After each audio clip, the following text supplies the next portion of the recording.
John Morosi, MLB Network, joins us this morning. John, good morning. Jim and John, happy postseason, my friends. Great to be with you today. Yeah, happy postseason. It's a new experience for us. I mean, new within the last decade, and there's a lot of people that are really worried about what they saw on Saturday. How much angst should Tigers fans have right now? Well, John, my overall perspective and advice is that we as people in Michigan should enjoy this because we were not expecting to have playoff baseball. This is not the team of Verlander and Scherzer and David Price and everybody else that was supposed to win it all with Miguel years ago. This is bonus baseball. Now, you've gotten this far. You've beaten the Astros, so I understand that there's now a little bit of expectation.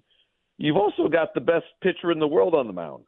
So if you're going to make a run at this thing and find a way to beat Cleveland, this is obviously a huge game to win because when Skubal's on the mound, it needs to be win day for obvious reasons. But I think my big picture takeaway is you're going to see a Game 3 at Comerica Park, first postseason game in Detroit in 10 years, and you've got a shot today because you've got the best pitcher in the world on the mound. So that's my current vibe. I know I'm a bit removed because I'm in New York covering the other series, but that's kind of my look at it as I'm keeping an eye on it from afar. Yeah, but you're a Michigander, and you know the kind of the pulse of how this team has rallied and kind of the mood of the city. We've been taking inventory on how people feel as well today. Show of hands in the studio. Must win. Hand up if it's a must win today.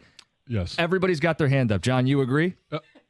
Yeah, I do. And certainly when you consider the big picture here and why this whole strategy has worked, if you go back to August and after the trade deadline and the way the Tigers were able to make this run, starting when they had basically two starting pitchers at the time, Skubal and Montero, the reason why the chaos strategy worked, and I do think you got to credit A.J. Hinch for the strategy, and Chris Fetter and Robin Lund, they all did a great job of devising it, and certainly the relievers and the bulk guys that made it work.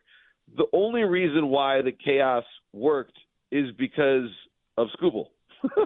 Skubal is the man who made the chaos possible because you can't do openers and bulk guys and chaos every day. You need to have a day of consistency and certainty. And the day of certainty is called Skubal Day, and that is today.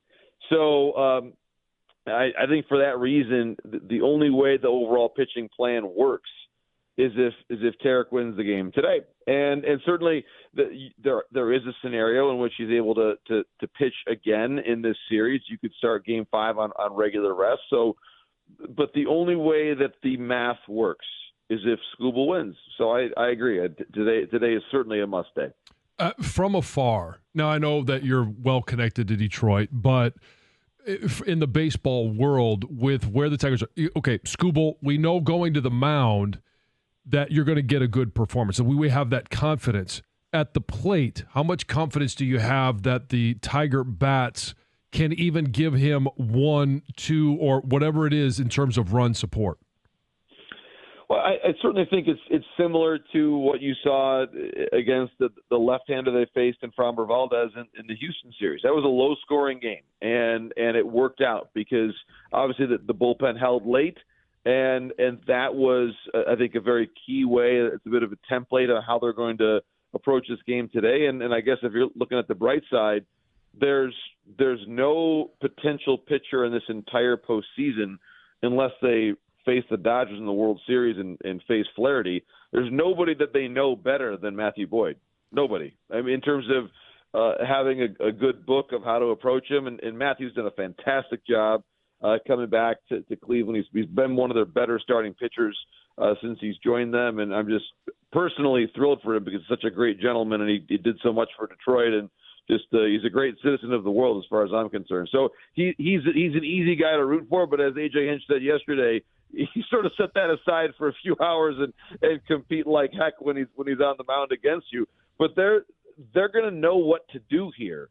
And I also think that the biggest hit of this postseason so far was for Ibanez against a lefty. And so against the lefty, you get Ibanez in the lineup. Vierling certainly is someone who's become a really important guy. He's obviously better against lefties than he is against righties. So I think in some ways facing a lefty here in this situation is to the Tigers' advantage, because I tend to like their lineup against lefties, and they've already won a game that way this postseason. So I think for all those reasons, John, I think there's a lot of belief that certainly that this game will go better than the game the other day. And I guess the final point I'll make on the way that game one went is it's almost easier to take that loss when it's over in the first inning, really, than the Big Papi home run 11 years ago. Like that's a game that Tiger fans are still upset about. John, why are you bringing that up? Right. Well, it's the truth. I mean, the game on Saturday, it's amazing how, as a quick parenthetical, the day that Leland got inducted into the Hall, or his induction was announced, somebody asked him about a game that he went back and wanted to think about, and he mentioned that game. Still, so it's still on his mind. And the point is that Saturday's game was utterly forgettable. It was over early, and I think it allowed them to utilize the rest of their pitching in a way that preserved their chance to chase this game. He's Jon Morosi, MLB Network. He joins us this morning. Yeah, I think the key, you got to get to Boyd, because you don't want to get to that Cleveland bullpen, right? I mean, so much of this, they worked Valdez out of the game against Houston, and I think you don't want to work Boyd out of the game. You got to do damage while he's in the game. For as much as he's given to Detroit, maybe you could give him a little more today. That'd be great.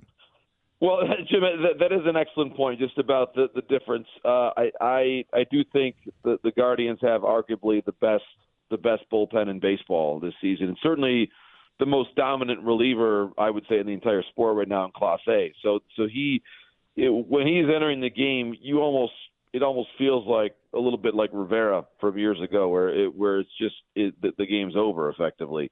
I think you're right that you're going to have to probably do your damage early in the game.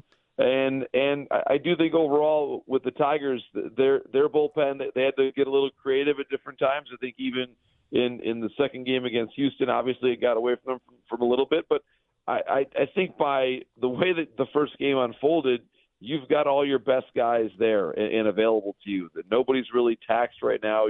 They're all in a good spot. I do think it's interesting with the Guardians. There was always a conversation of rest versus rust and what that means and how it could advantage the team that advances through the wild card round.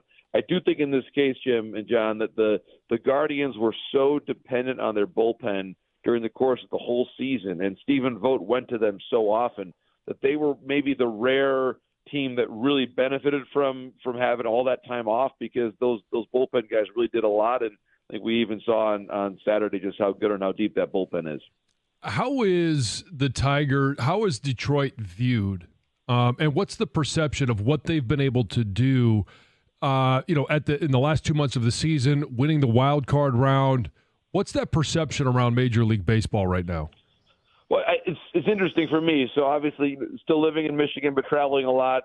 People know I'm from Michigan, so they'll say, "Hey, man, like your home state team, what is going on over there?" Like, so even people that are working for other teams will kind of ask you for my take on it. So that's been kind of cool. It's been a fun experience to honestly have our state back in the national baseball conversation. It's been a while, so from that standpoint, I'm excited about that. I think that the second piece of it is that they're taken seriously. They are, because we just saw last year's World Series was between the Diamondbacks and the Rangers, two wild card teams. The Diamondbacks had to fight to the very end to be able to get into the postseason. And in my estimation, there's not a ton different between the Diamondbacks of last year and the Tigers of right now. There really isn't. Looking at the Diamondbacks lineup last year, they had Corbin Carroll, you could say, is Riley Green, and Christian Walker maybe is Matt Vierling. There's a lot of commonality in terms of what those lineups are built like, and the Diamondbacks still found a way to beat the Phillies in a classic 7-game NLCS by winning 6 and 7 on the road. And I think that people I talk to say the Tigers are a great story. They remind me a little bit of the Diamondbacks last year, and the clear implication being there that the Diamondbacks made it to the final game of the season.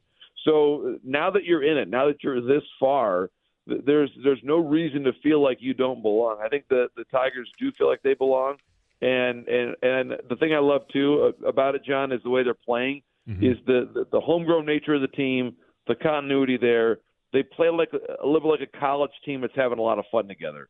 And I think that's something that people in Michigan really should be proud of, that they do represent the city and each other and the game really well. And however this all winds up, I think they've really put together a very nice run and played the game the right way. He's Jon Morosi, MLB Network. You can also see him with Yankees and Royals on TBS after the Tigers and Guardians. John, appreciate your time. Jim and John, my pleasure. Always enjoy the conversation and enjoy this great time in sports across Michigan. We absolutely are. Yeah. Thank you. It's 97.1. Thanks so much.